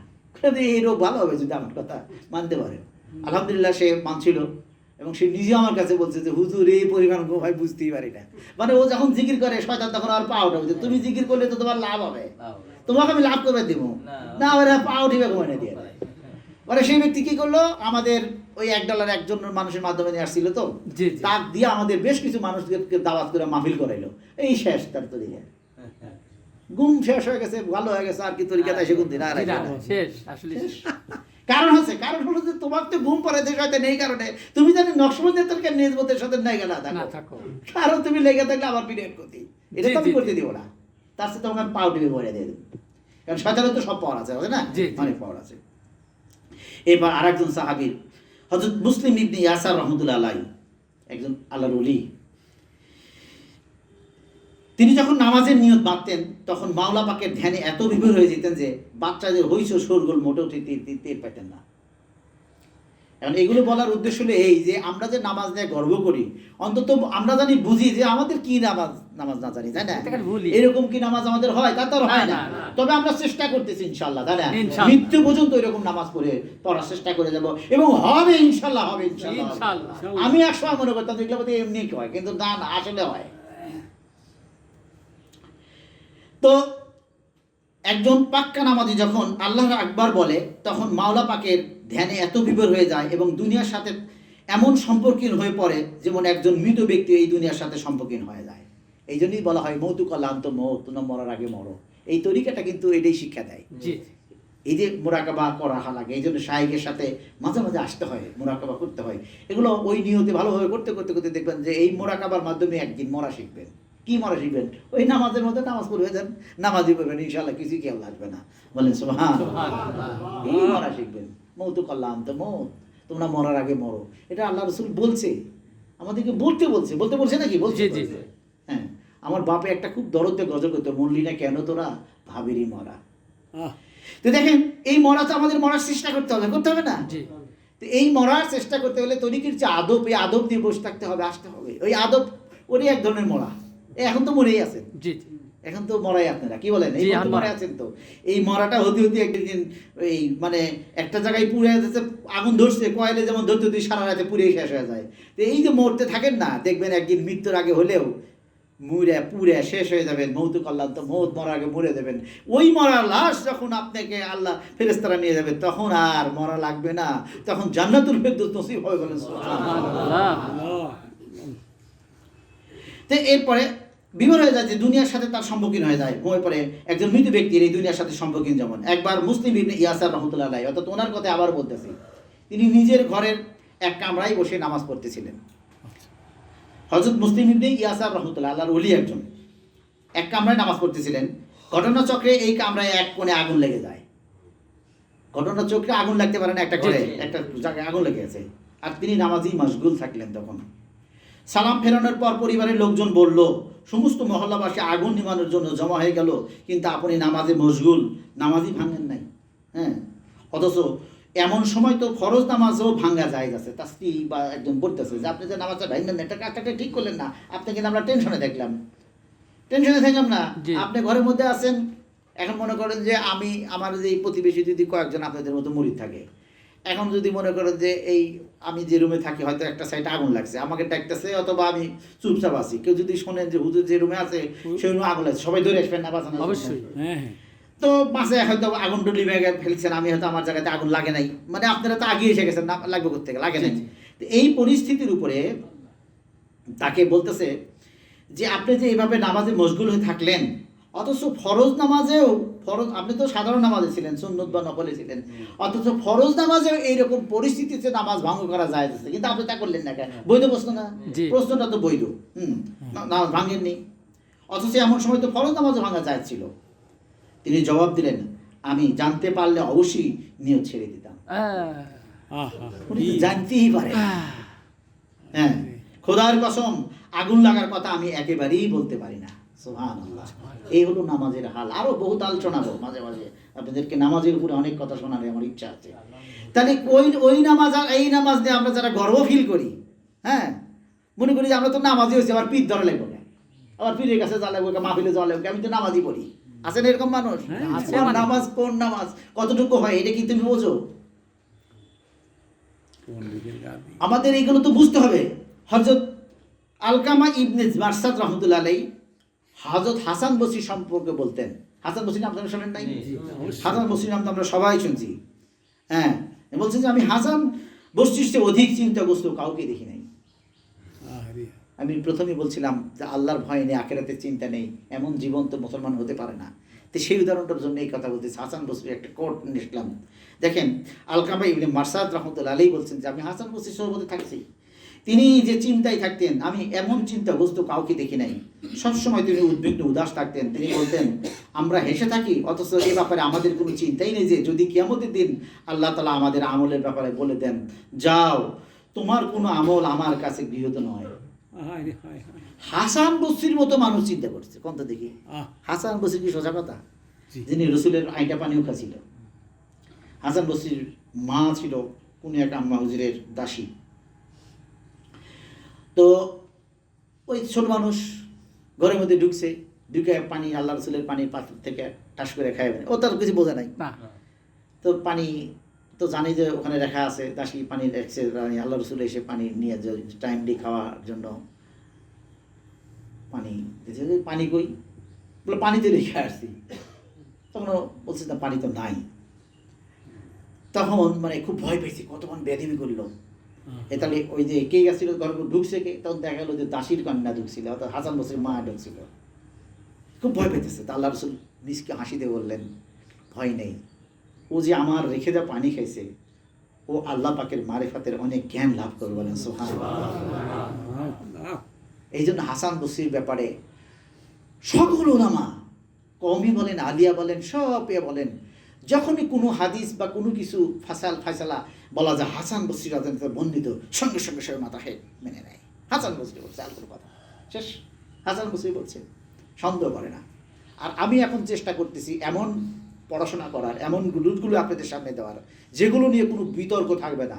আমি সরাসরি বিভিন্ন তাসকিয়াতুল আউলিয়া আছে, বিভিন্ন গাঁজাখুরি গল্প আছে, ওগুলো নিয়ে কিন্তু আপনাদের সাথে আমি কখনো কথা বলি না, নিশ্চিত থাকেন। ওগুলো আমার জানা আছে, ওগুলো কিন্তু আমার ঘরে ঘরে পড়ে আছে, ওগুলো আমি বলি না, কারণ যেহেতু তার শক্কর ধরা লোক আছে, তো সেগুলো কথা বলে লাভ আছে না। তা আমি যা বলতেছি এগুলোর অথেন্টিক কথা এই জীবনে। তো তিনি বলছেন যে চিন্তা নেই, কিয়ামতের দিন আল্লাহ তাআলা আমাদের আমলের ব্যাপারে যদি বলে দেন, যাও তোমার কোনো আমল আমার কাছে গৃহীত নয়, তাহলে আমার কি হবে? এই জন্য উদাসীন, আমি চিন্তায় থাকি। দেখছেন কার মতো মানুষ বলছে? হাসান বসরির মতো মানুষ বলছেন।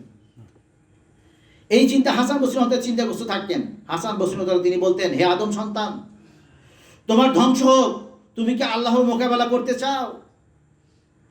আমাদেরকে ডাক দিয়ে বলতেন, তার মুরিদদেরকে ডাক দিয়ে, হাসান বসরি ওয়াজ করতেন, মাহফিল করতেন আর কি, বলতেন যে তুমি কি এরকম চাও, আল্লাহর সাথে মোকাবেলা করতে চাও? হ্যাঁ হ্যাঁ, যে আল্লাহ নাফরমানি করলো সেজন্য আল্লাহর বিরুদ্ধে যুদ্ধে লিপ্ত হলো।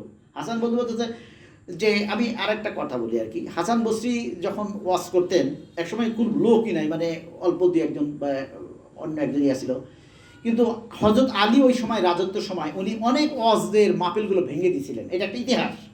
এখন এটা একটা ইতিহাস পড়তেছি, ইতিহাস থেকে বলতেছি কথাটা।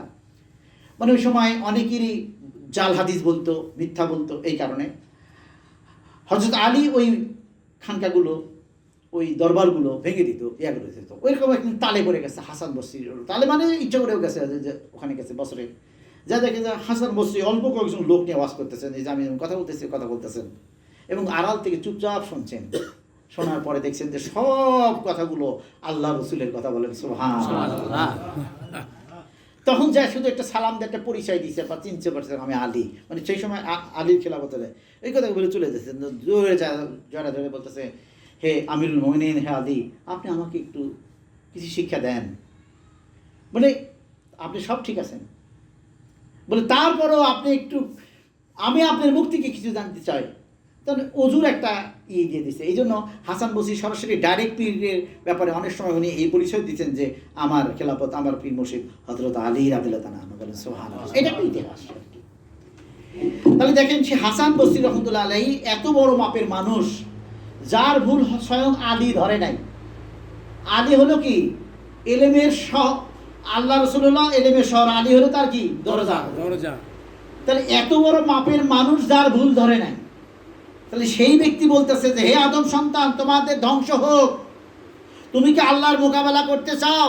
হ্যাঁ হ্যাঁ, তোমরা আল্লাহ মোকাবেলা করতেছো, যারা যেটা আল্লাহর বিরুদ্ধে লিপ্ত হইতেছ, তার মানে আল্লাহর নাফরমানি করতেছো, মানে আল্লাহর বিরুদ্ধে লিপ্ত হইতেছ। আমরা আল্লাহর নাফরমানি ব্যাপকভাবে করি না? জি জি। আমাদের নিয়ম, শরীয়তের নিয়ম আমরা কোনো কিছুতেই ঠিক বলতে পারি না। ধরুন একটা বিয়ের কথাই বলি, একটা বিয়ে যদি করি, শুধু কালেমাটুকুই হয়তো বা কালেমা মুসলিম দিয়ে করি, এরপরে আপনার গোসল করান থেকে শুরু করে অন্যান্য রসম, খাওয়া দাওয়ার নিয়ম কারণ, এগুলো কি শরীয়তের নিয়ম?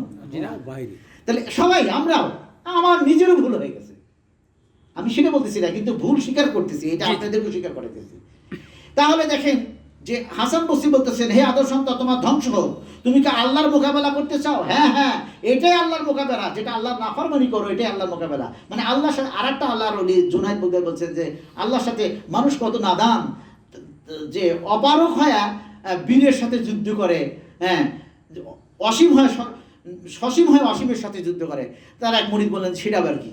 বলে সেটা হচ্ছে যে মানুষ আল্লাহ নাফরমানি করে, অথচ আল্লাহ হলো শ্রেষ্ঠ, আল্লাহর শক্তি হলো বড়। আল্লাহ যদি আল্লাহর সাথে সে যুদ্ধ করে, কিন্তু বিজয়টা তো পরে করবে, তাই না? তো একই কথা হাসান বসরিও বলতো, যে অথবা হাসান বসরি থেকেই পরে হয়তো ওই অলি বাজে, কারণ যেহেতু হাসান বসরি আগেরটা, পরের ওলিটা পরে, তাহলে সম্ভবত এই কোডটা ওখান থেকে নিয়েছে, উনিও এই কথা বলতে। এরকম কথা আরো অনেক ওলি আল্লাহরা বলছে। হাসান বসরি বলতেছে, হ্যাঁ, আল্লাহর নাফরমানি করলো, সেজন্য আল্লাহর বিরুদ্ধে যুদ্ধ লিপ্ত হইল। তাহলে আমরা আল্লাহর বিরুদ্ধে প্রতিদিনই যুদ্ধ করি না? জি জি। আমরা আল্লাহর বিরুদ্ধে প্রতিদিনই যুদ্ধ করি, অথচ নিজেকে চিনি না, অনুতপ্ত হই না। কিন্তু অনুতপ্ত হলে কিন্তু আল্লাহ ক্ষমা করে দিবেন, বলেন সুবহানাল্লাহ। আল্লাহর শপথ, আমি 70 জন বদরি সাহাবীর সান্নিধ্য লাভ করেছি। হাসান বসরি বলতেছে, কয়জন? 70 জন। বলতেছে, আমি আল্লাহর শপথ, আমি 70 জন বদরি যুদ্ধের সাহাবীদের সান্নিধ্য পেয়েছি, অর্থাৎ তাদের সোহবতে দেখেছে। কয়জন? 70 জন। তাদের অধিকাংশের পোশাক পরিধানের অবস্থা যদি তোমরা দেখতে, তবে তাদের পাগল মনে করতে। সাহাবীদের পরের যুগে এসে উনি তার মুরিদান, ওনার সালেকদের, ছাত্রদের বুঝাইতেছে যে তোমরা যদি তাদের দেখতে, তাদের পোশাক আশাক দেখতে, তাহলে তোমরা পাগল মনে করতে তাদেরকে। হ্যাঁ, আর তারা যদি তোমাদের সৎ আল্লাহ ভীরু কাউকে দেখতেন, আর তারা যদি, ওই সাহাবীরা যদি তোমাদের মধ্যে যারা উত্তম, যারা পীর সাহেব হয়েছে, খানকার মানে বড় পীর, ধরেন এই এলাকার খানকার আমি পীর, আমাকেও যদি দেখতো, তাহলে তার সম্পর্কে, আমার সম্পর্কে সাহাবীরা বলতেন, তার ভিতর প্রশংসা করার মতো কোনো গুণই নেই। সাহাবীরা কি বলতো? আমার মতো মানুষ দেখলে, আর আমার তুলনা করা যাবে না, আমার না, যারা বড় বড় আর কি, তাদেরকে আর কি, আমি তো তুলনার মতো আসাই যাবে না আর কি। তাদের দেখলে সাহাবীরা বলতেন যে তারকে প্রশংসা করার মতো কোনো গুণই নাই। এবং তারা যদি তোমাদের পাপিষ্ঠ এবং অসৎ লোকদের দেখতো, এবং ওই সাহাবীরা যদি তোমাদের মধ্যে যারা আছে, যারা সাধারণ মানুষ, এই যেমন আজকে মাহফিলের শুরুতে আপনাদের অনেক প্রশংসা করলাম, তাই না? যেরকম আরও আপনাদের ছাড়া তো অনেক মানুষ আছে না, যে যারা বাড়ির কাছে মসজিদে আসে না বা মাহফিলে আসে না, অথবা এরকম আসে না অনেক মানুষ। হ্যাঁ, বলতেছে যে তারা যদি তাদেরকে দেখতো, অর্থাৎ তারা বলতে কি সাহাবী কিরামরা, তারা যদি তাদেরকে দেখতো তবে তাদের সম্পর্কে বলতো যে পরকালের ব্যাপারে এদের কোনো বিশ্বাসই নেই, অর্থাৎ তাদের কোনো ঈমানই নাই। আর আমরা কি করি, নামাজ নামালি ঈমান আছে দাবি করি, তাই না? তো সাহাবী বলতেছে যার ঈমান নাই তার কি ঈমান আছে? কিচ্ছু নাই, তার ঈমানই নাই। দেখেন, বলতেছে সাহাবীরা যদি তোমাদের দেখতো, তোমাদের মধ্যে যারা গুণধর, যারা একেবারে বিরাট পরহেজগার, তাদের দেখলে বলতো যে এর মধ্যে প্রশংসা করার মতো তেমন কোনো গুণ নাই, তেমন মানে একটু আছে। আর যদি তোমাদের যে নিম্নচারী যাদেরকে দেখতো, তাদের দেখতে বলতো যে এদের তো কোনো ঈমানই নাই। বর্তমান যুগ এটা না? হ্যাঁ, বর্তমান যুগ এটাই। হ্যাঁ, তো এই জন্য আমি এমন এক লোকদের সাক্ষাৎ পেয়েছি, হাসান বসরি বলতেছে, আমি এমন এক লোকদের সাক্ষাৎ পেয়েছি যাদের কাছে পায়ের তলার মাটির পরিমাণ সমান মূল্যও দুনিয়ার ছিল না। মানে একটু মূল্যই তার ছিল না, বুঝছেন? মানে কোনো মূল্য নাই। মানে পায়ের তলার একটা মাটির কয়টা দাম, কেটে কয়টাতে কিনে দেবেন? কিনবেন? কেউ কিনবে না। তোর পায়ের তলা মাটিতে কি করবো? এটা বুঝেছে তো মূল্যায়নহীন হিসেবে। মানে তার সম্পত্তি কতটুকু আছে বলে দুটো পাও ফালাইতে পারে, এই জন্য তার সম্পত্তি। তো এটা কি বেশ দিকে কিনবেন? কিনবেন না। তো তারা দুনিয়াকে এরকমই মনে করতো যে দুনিয়ার কোনো মূল্য নেই। তারা এমন মহৎ প্রাণ মানুষ ছিলেন যে যদি তাদের কেউ রাতের বেলা সামান্য খাবারও পেতেন, এ দেখেন এখানে আকিমুস সালাত ওয়াজ যাকাত, নামাজ আমাদের সুন্দর কবে হবে? যেদিন নামাজের সাথে যে আয়াতটা আসছে আকিমুস সালাত ওয়াজ যাকাত, তোমরা নামাজ কায়েম করো এবং আল্লাহর রাহে দান করো, ব্যয় করো, তাই না? এটা বলছে নাকি আল্লাহ? জি বলছে। তাই আমরা যদি কৃপণ হই তাহলে ওই নামাজ আমরা কোথায় পাবো? দান করা যদি না শিখি কেমনে পাবো? তাই দেখতেছে হাসান বসরি বলতেছেন তারা এমন ছিলেন যে তাদের মধ্যে কিছু কিছু মানুষ তাদের এমন ছিলেন যে তারা তো, তাদের কাছে তো দুনিয়ার দাম ছিলই না, কোনো রকমের মূল্যই ছিল না। আর তাদের যদি ক্ষুধার্তর পরেও যদি কোনো খাবার তাদের সামনে পেতেন, যদি সেটা রাত্রিবেলা হইতো, তাহলে বলে উঠতেন আমি একাকী খাবার খেতে পারবো না। বলতেছে না, আমার হাতে যেহেতু আসছে, আল্লাহ তাআলা রিজিক যেহেতু আমাকে দিছে, আমি এখান থেকে ব্যয় না করে কি করে খাই? আমি এটা খেতে পারবো না। তখন তো মানুষও নেই, তখন কিছু জিনিস কিছু পশু পাখির জন্য রেখে দিয়েছে, তবুও তার হাতে আসার, তার মানে দুনিয়া এবং আখিরাত সবই তো আল্লাহ, তাই না? আল্লাহ আমার হাতে যে অর্থ দিয়েছে, আমার হাতে যে খাবার দিয়েছে, এই খাবারের অংশ প্রয়োজনে পশু পাখির জন্য হলেও রাখছে তারা। এই যে আকিমুস সালাত ওয়াজ যাকাত, আমরা যদি কৃপণ হই আর নামাজি হই লাভ হবে না কিন্তু, কারণ আপনি তো হুজুরিকল পাবেন না বুঝে। তাই সামান্য খাবারও পেতেন, তাহলে বলে উঠতেন আমি একাকী খাবার খাবো না, খেতে পারি না। এবং তারা এর মধ্যে থেকে কিছু পরিমাণ হলেও আল্লাহর সন্তুষ্টির লক্ষ্যে সাদাকা করে দিয়েছেন। বলেন সুবহানাল্লাহ। সাদাকা। তা আমরা যদি অন্যকে সাদাকা নাও করি, আমি কিন্তু এই পরামর্শটা আপনাদের সবসময় দিই যে অন্যকে দিতে যদি কষ্ট হয় দিন না, অন্যকে অন্তত নিজেরাই ভালো টাকা পয়সা জমলে মাঝে মাঝে নিজের পরিবার পরিজনের জন্য, জামাই আসলে, বিয়ে আসলে, অথবা নিজের বইয়ের জন্য নিজেরাই একটু ভালো খাবার খান। এই মনে করে খান যে পরিবার পরিজনের জন্য খরচ করলে সব হয়, সবের নিয়তে খরচটা করেন, তবু কিন্তু সাদাকা হয়ে যাবে, হবে না? সাদাকা তো মানে তো এরকমই আর কি। আল্লাহ পাক আমাদের জিন্দি কাফের বেদাতীদের অনুরূপ বিশ্বাস হইতে রক্ষা করুন, সবাই বলেন আমিন। মানে এই বিশ্বাস না থাকলে কে কি করবে সেটা তো নির্ভর করে সে কি বিশ্বাস করে তারই উপর। আমাদের বিশ্বাস যদি ঠিক না, আমরা কি জীবনে আমল আসতে পারবো না? আমাদের বিশ্বাসই তো নাই। এই যে যাদের বিশ্বাস আছে আমল না করলে ঈমান আছে, হ্যাঁ জান্নাতে আমি যাবই, তো সে কি আর কষ্ট করে আমল করতে আসবো? সে কি বৃষ্টির মধ্যে কষ্ট করে আসবে? কি দরকারটা আছে? আমি তো এমনি জান্নাতে যেতেছি। তাম্মাত বিল খায়রি বিফাদ্লিল্লাহি তাআলা। হ্যাঁ, মহান আল্লাহর রহমতে আমাদের এই মাহফিল সুসমাপ্ত।